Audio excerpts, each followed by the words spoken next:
Bonjour, nous sommes en train de parler du signe de l'unité dont nous avons déjà commencé à parler la fois passée. Un mot de prière avant de continuer. Dieu bien-aimé, nous te sommes reconnaissants pour l'occasion que tu nous as accordée ce soir pour parler encore du signe de l'unité. Le signe d'une même chose qui appartient aux choses qui sont différentes. Viens nous en aide pour bien présenter les choses afin que ceux qui vont lire ceci puissent être bénis. Nous te le demandons pour ta gloire au nom du Seigneur Jésus-Christ. Amen. Voilà, nous faisons ici un petit rappel sur le signe de l'unité dont nous avons déjà commencé à parler. Parce que c'est un signe-là prophétique qui va nous aider à comprendre comment Dieu, avant la création de ce monde, avait commencé à créer des prophéties dans sa propre pensée, alors qu'il était seul, sans aucun ange. Il était seul pour créer des prophéties dans sa pensée. Nous allons maintenant faire un petit rappel dans ce sens-là pour répondre à la question, c'est quoi ça le signe de l'unité? Le signe de l'unité, nous avons dit, c'est une même chose qui appartient aux choses qui sont différentes, mais une même chose à laquelle il regarde celui qui existe par lui-même. C'est le signe d'une même chose qui appartient aux choses qui sont différentes. Nous avons donc dit qu'il y a alors deux façons de voir les choses qui sont différentes dans cette vie. Dans cette vie, nous avons dit qu'il y a deux façons de voir les choses qui sont différentes. On peut regarder les choses qui sont différentes en tenant compte de ce qui montre la différence. C'est-à-dire quand nous regardons avec la vision naturelle. Mais on peut aussi regarder les choses qui sont différentes avec la vision de Dieu, la vision qui est spirituelle, la vision qui est basée sur le signe de l'unité, c'est-à-dire le signe d'une même chose qui appartient aux choses qui sont différentes. C'est pourquoi nous avons dit ici,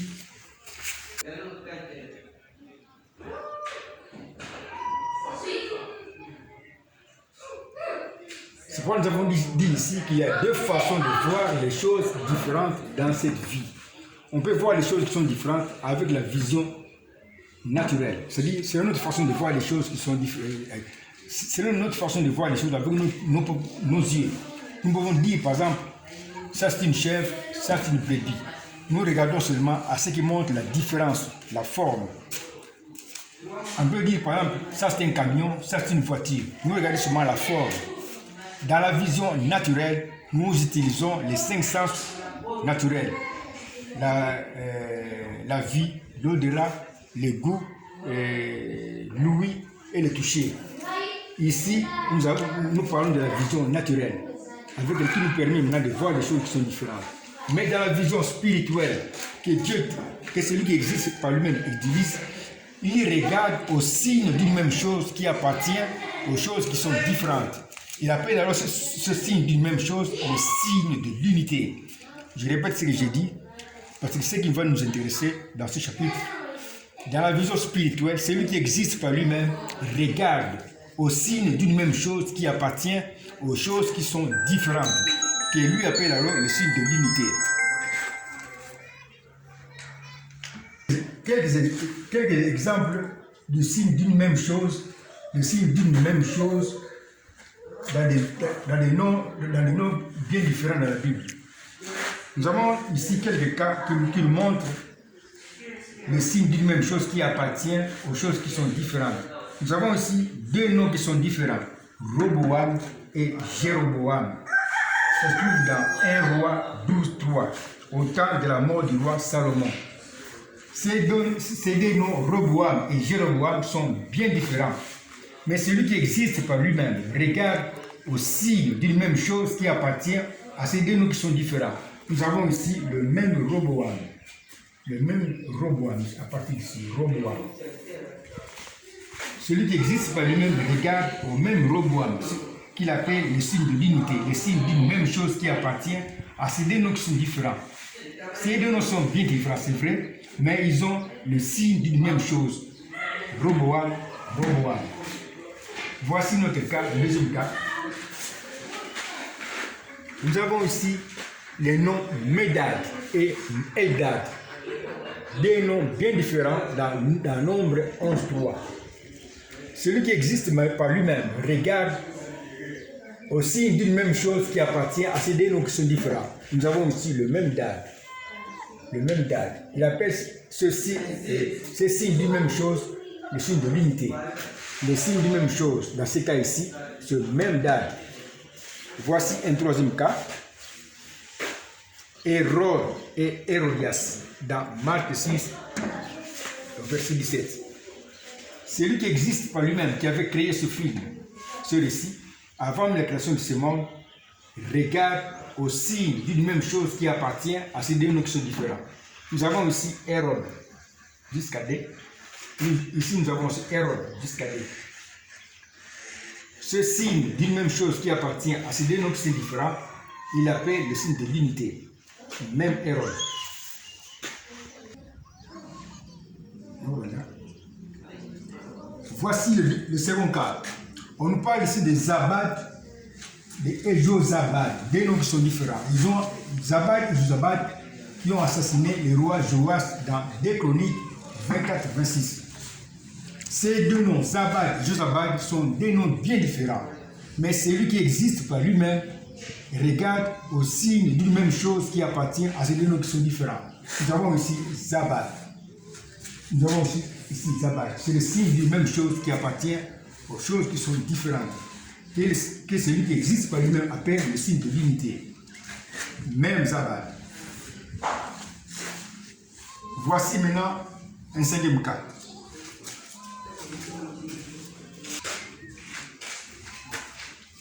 C'est le cinquième cas. La mère ammonite de Zabad s'appelle Skimif. Mais la mère moabite de Jozabad s'appelle Skimrif. C'est lui qui existe par lui-même. Celui qui existe par lui-même regarde au signe d'une même chose qui appartient à ces deux noms qui sont différents. Il regarde à Skim. Nous avons ici Skim. Ici aussi nous avons Skim. C'est le signe d'une même chose qui appartient aux choses qui sont différentes. Il regarde aussi au signe d'une même chose, TH. Ici aussi nous avons TH. Les deux noms sont bien différents, c'est vrai, mais ils ont le signe d'une même chose qu'on trouve ici. Le même skin au commencement et même fin, TH, même terminaison, TH.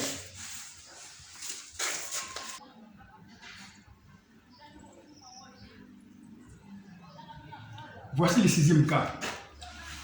H-A-M du nom Elohim et H-A-M du nom Abraham sont des choses qui sont différentes. Mais celui qui existe par lui-même regarde au signe d'une même chose qui appartient à ces deux choses qui sont différentes, que lui appelle le signe de l'unité. Ici, nous avons le même H au commencement. Même H au commencement. C'est le signe d'une même chose qui appartient à HKM et HKM. Un autre signe d'une même chose, ici à la fin, nous avons M. Là-bas aussi à la fin, nous avons M. Bon, nous avons dit ceci, que celui qui existe par lui-même regarde au signe d'une même chose dans des choses différentes. Le même commencement H et, la même fin M. La même fin ou la même terminaison M.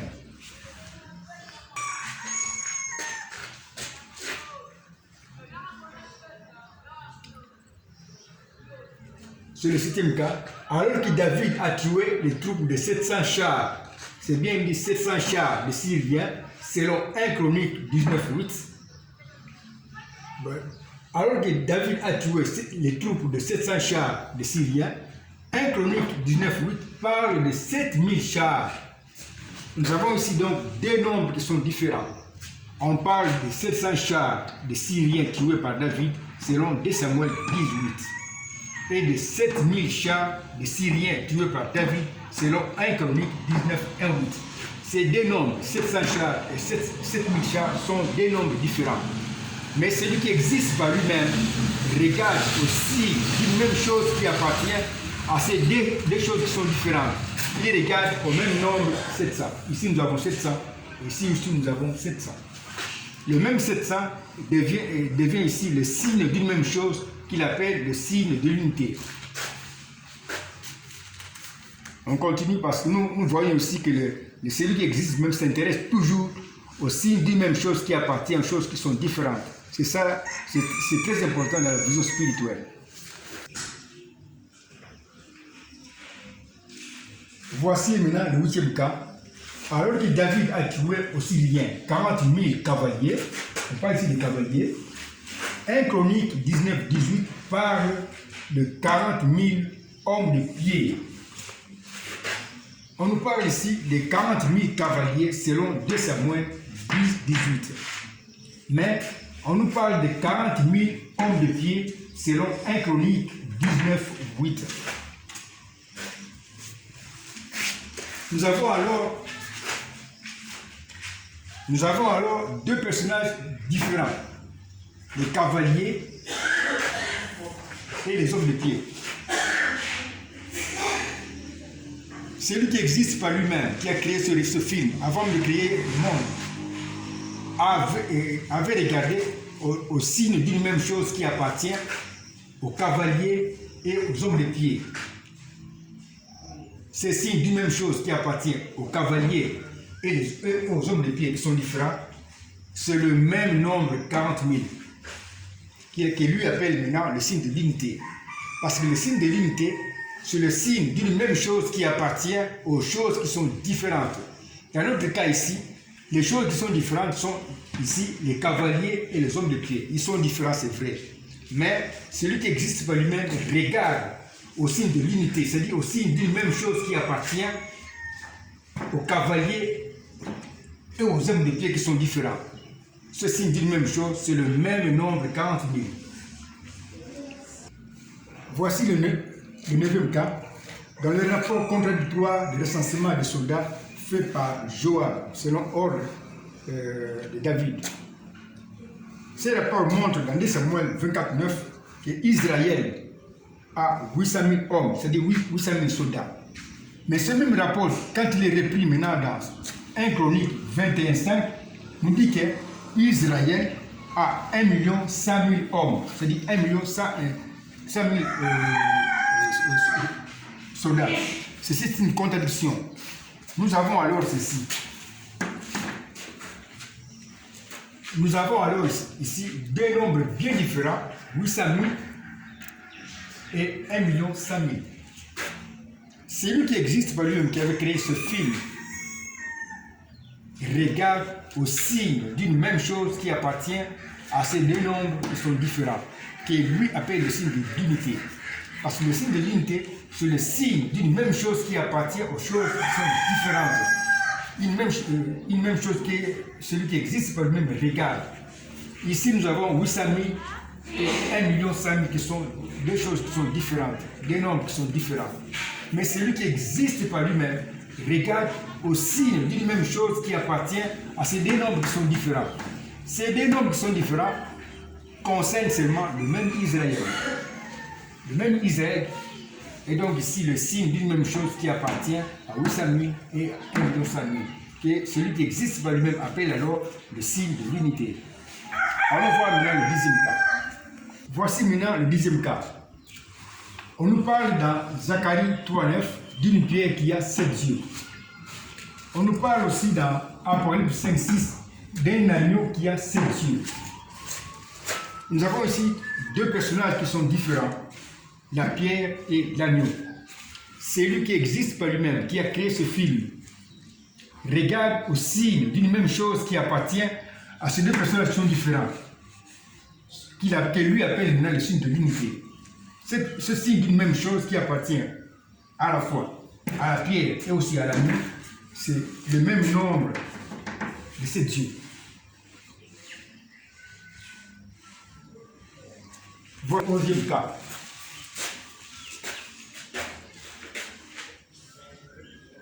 Celui qui existe par lui-même parle dans sa Bible de l'agneau qui a 7 cornes, selon Apocalypse 5,6, et aussi du dragon qui a 7 cornes, selon Apocalypse 12,3. Nous avons ici deux personnages qui sont différents, l'agneau et le dragon. Mais puisque celui qui existe par lui-même regarde à une même chose qui appartient aux choses qui sont différentes, celui qui existe par lui-même regarde au signe d'une même chose qui appartient à l'agneau et aussi le dragon. C'est le même nombre, 7 cordes. Il appelle ce signe d'une même chose le signe de l'unité. Je répète ceci, le signe de l'unité, c'est le signe d'une même chose qui appartient aux choses qui sont différentes. Une même chose qui est celui qui existe par lui-même, regarde dans les choses qui sont différentes. Voici maintenant le 12e cas. Voici le 12e cas. Les 4 récits sur la résurrection du Messie sont différents et se contredisent. Nous avons le récit de Matthieu, le récit de Marc, le récit de Luc, le récit de Jean. Les 4 récits se contredisent. Mais celui qui existe par lui-même, qui a créé ces récits, regarde à une même chose qui appartient au signe d'une même chose qui appartient à ces 4 récits qui sont différents. Les signes d'une même chose ou les signes de l'unité, c'est la même heure précise de résurrection du Messie. Les 4 récits bibliques sur la résurrection du Messie sont vraiment différents et se contredisent. Mais celui qui existe par lui-même regarde au signe d'une même chose que lui appelle le signe de l'unité, au signe d'une même chose qui appartient à ces 4 récits qui sont différents. C'est la même heure précise de résurrection du Messie. À l'aube, très tôt le matin, avant que le jour commence à se lever, comme nous le verrons dans la pensée de celui qui existe par lui-même, qui lui a représenté par son chemin du tabernacle. Nous verrons tout ceci dans le chemin du tabernacle, parce que le chemin du tabernacle représente tout simplement la pensée de celui qui existe par lui-même. Là-dedans, nous verrons que le Christ qui va mourir va ressusciter exactement très tôt le matin. C'est-à-dire, quand le jour va commencer à se lever. On s'arrête ici. Maintenant, on va répondre à la question pourquoi celui qui existe par lui-même s'intéresse au signe d'une même chose qui appartient aux choses qui sont différentes.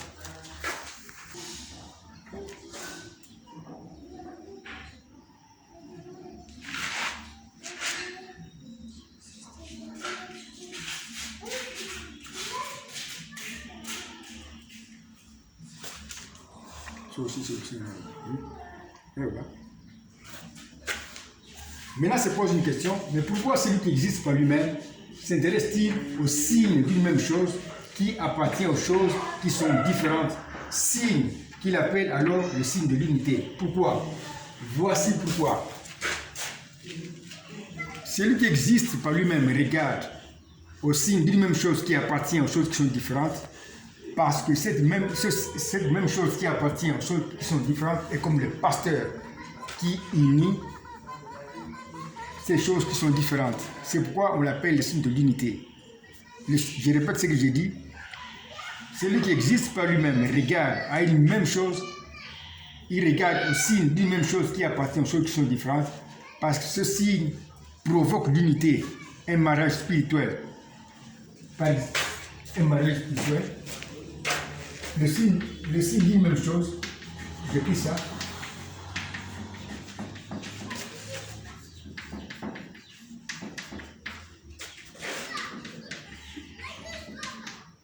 Et comme le pasteur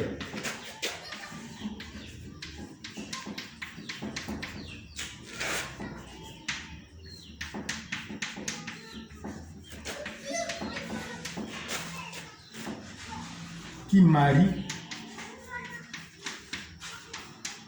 les choses qui sont différentes.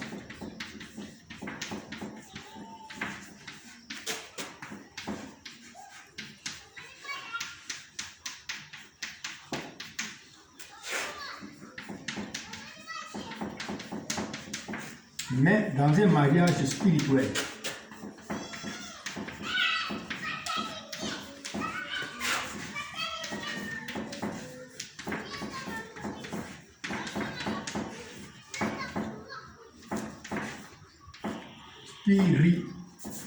Spirituel.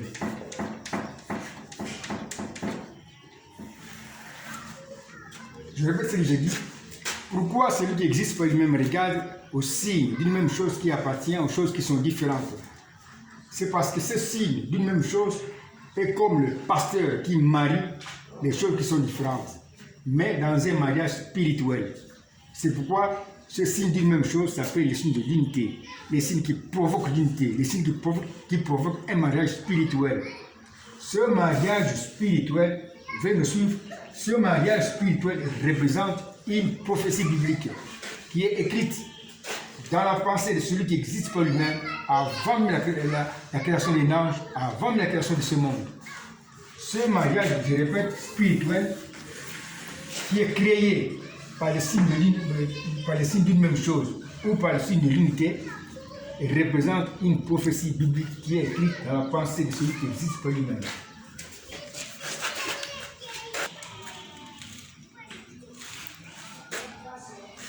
Voici un exemple de mariage spirituel qui représente une prophétie biblique écrite dans la pensée de celui qui existe pour lui-même avant qu'il puisse commencer à créer un ange pour ce monde. Nous avons le cas ici de deux noms bien différents, Roboam et Jéroboam. Celui qui existe par lui-même regarde aussi d'une même chose qui appartient à ces deux noms qui sont différents. C'est le même Roboam. Nous avons dit que pourquoi il regarde à ce signe d'une même chose, c'est parce que ce signe d'une même chose est comme le pasteur qui unit, qui marie ces deux choses qui sont différentes dans un mariage là qui est spirituel. C'est pourquoi il appelle ce signe d'une même chose le signe de l'unité, le signe qui provoque l'unité ou le mariage spirituel. Ce mariage spirituel représente une prophétie biblique écrite dans la pensée de celui qui existe pour lui-même avant de créer ce monde. C'est pourquoi le signe de l'unité, le signe d'une même chose, ou le signe de l'unité, reprend tout simplement l'esprit de prophétie, c'est-à-dire l'esprit qui avait créé le récit biblique avant la création de ce monde. Maintenant, pour mieux présenter ce mariage, nous avons montré ici l'unité provoquée par le signe de l'unité. Nous avons aussi Roboam et Jéroboam, qui sont deux noms différents, mais qui sont mariés par le signe d'une même chose, qui est Roboam, qui est là comme le pasteur signe de l'unité, le pasteur qui marie des choses qui sont différentes. Le chemin que nous avons trouvé ici, c'est le chemin de prophétie, mais qui n'est pas vraiment bien présenté. Alors, nous allons présenter ce même chemin autrement. Pour mieux présenter ce chemin de prophétie, qui était écrit dans la pensée de l'auteur de la Bible, nous mettons maintenant le pasteur à la droite de chaque marié. Nous avons aussi deux mariés, Roboam et Jéroboam. Nous mettons maintenant à la droite de chaque marié le signe de l'unité, c'est-à-dire le signe d'une même chose qui est ici, le pasteur qui a provoqué maintenant l'unité. Nous avons aussi le même Roboam à droite de Roboam, le marié. Nous avons aussi le même Roboam à droite de Jéroboam, le second marié. Nous avons trouvé ici un chemin de prophétie écrit dans la pensée de celui qui existe pour lui-même, mais qui est ici dans une langue là qui est inconnue aux anges. Aucun ange ne connaît ceci. Ils sont en train d'apprendre ça aujourd'hui en même temps que vous autres. Ceci, c'était un signe, un chemin de prophétie écrit dans la pensée de celui qui existe par lui-même, dans sa propre langue, qu'un ange ne connaît pas. Maintenant, pour connaître ce que lui avait écrit dans ce chemin de prophétie, nous devons d'abord connaître ce que représente Roboam. Ça, c'est la première question. Et ce que représente aussi Jéroboam. Ça, c'est la deuxième question. Parce que c'est lui qui a créé ce film. C'est lui qui a écrit ce chemin ici, dans sa pensée, dans sa propre langue. Comment maintenant connaître, comment maintenant lire cette prophétie? Pour lire ceci, nous devons d'abord connaître par sa grâce ce qui représente Roboam. C'est ça la première question. Et ce qui représente Jéroboam. C'est ça la seconde question. Si maintenant celui qui existe par lui-même, qui a écrit ici dans sa propre langue, ce chemin ici, s'il nous révèle maintenant ce qui représente Roboam et Jéroboam, alors on peut lire maintenant ce qu'il avait écrit dans ce chemin. Disons que Roboam représente A et Jéroboam représente B. Nous pouvons maintenant lire la prophétie qui était écrite dans ce chemin ici. Mais puisque ici nous avons l'unité de Roboam et de Jéroboam, leurs représentants aussi doivent être dans l'unité, c'est-à-dire reliés par un trait d'union. Comme Roboam et Jéroboam sont mariés, leurs représentants aussi, A et B, sont mariés. C'est pourquoi maintenant, nous avons ici le schéma au complet. Maintenant, pour lire ce schéma, nous devons d'abord connaître, nous allons seulement lire la partie qui est ici en bas, pour simplifier. Parce qu'il y a plusieurs façons de lire ce schéma. Mais nous avons préféré un schéma, une façon là qui est simple pour lire. On va seulement lire la partie là qui est en bas.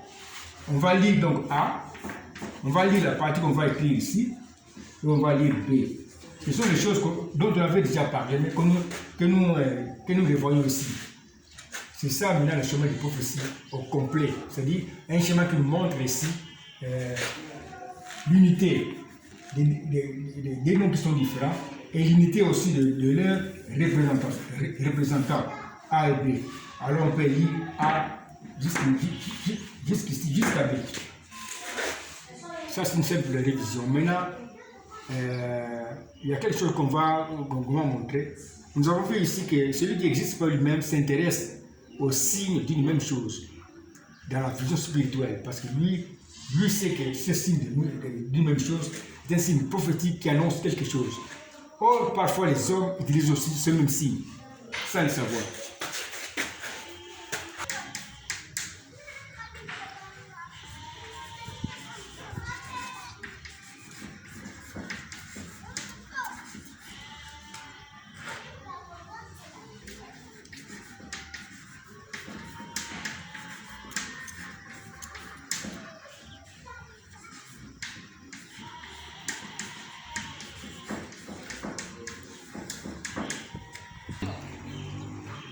Comme j'ai dit, parfois les hommes utilisent la vision spirituelle qui regarde aux signes d'une même chose qui appartient aux choses qui sont différentes. Nous pouvons prendre le cas du prophète Branham. Ici. Le prophète Branham parle aussi du signe de l'unité, du signe d'une même chose que lui appelle le signe d'identification. Il en parle dans la brochure, le Dieu puissant dévoilé devant nous. On donne les phrases. Dans la brochure, le Dieu puissant dévoilé devant nous, prêché le lundi 29 juin 1964, les prophètes Branham parlent du signe d'identification, des signes d'une même chose qui appartiennent aux choses qui sont différentes, que l'auteur de la Bible appelle le signe de l'unité. On voit ça dans la traduction de la voix de Dieu, de la page 32 à la page 36. Mais dans la traduction Shekinah Publication, on peut voir ça depuis le paragraphe 156 au paragraphe 192.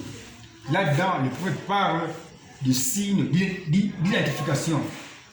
Les signes d'une même chose qui appartient aux choses qui sont différentes. Maintenant, je vais lire quelque chose.